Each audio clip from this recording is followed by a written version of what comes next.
তিনটে cut out আছে, একটা বাঁ দিকে যেটা দিয়ে কি রিংটা পাস করেছে, একটা মাঝখানে, আর একটা ডান দিকে। আপনি ফিঙ্গার জাস্ট স্ন্যাপ করবেন, মানে এরকম করবেন। আর আমি কথা দিচ্ছি, আমি চেষ্টা করব কি রিংটাকে বাঁ দিক থেকে ডান দিকের এই কাট আউটে নিয়ে আসা। সো স্ন্যাপ করুন। এসছে কি? আরেকবার করা যাক, আরেকবার ফিঙ্গার স্ন্যাপ করুন, আমি হাত দিয়ে ঢাকছি। ও, আপনাদের দেখে মনে হচ্ছে আপনারা ইন্টারেস্টেড না, আপনাদের মনে হচ্ছে তাই তো যে আমি হাতটাকে জাস্ট এভাবে রিভার্স করছি, তাই তো? ঠিক আছে, let's try the impossible, let's try the impossible. আপনাকে দেখে মনে হচ্ছে আপনি যথেষ্ট শক্তপোক্ত একজন। স্টেমটাকে ধরুন। এটা তো হাত ঘোরালে বাঁ পাশ থেকে ডান পাশ বা ডান পাশ থেকে বাঁ পাশে আসতেই পারে, কিন্তু সেন্টারে কি আসা সম্ভব?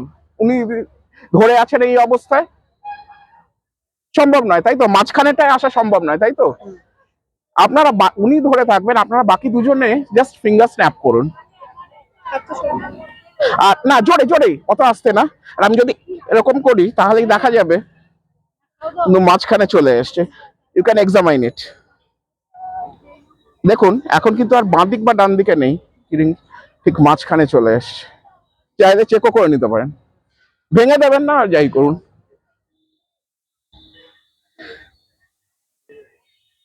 Thank you so much, thank you.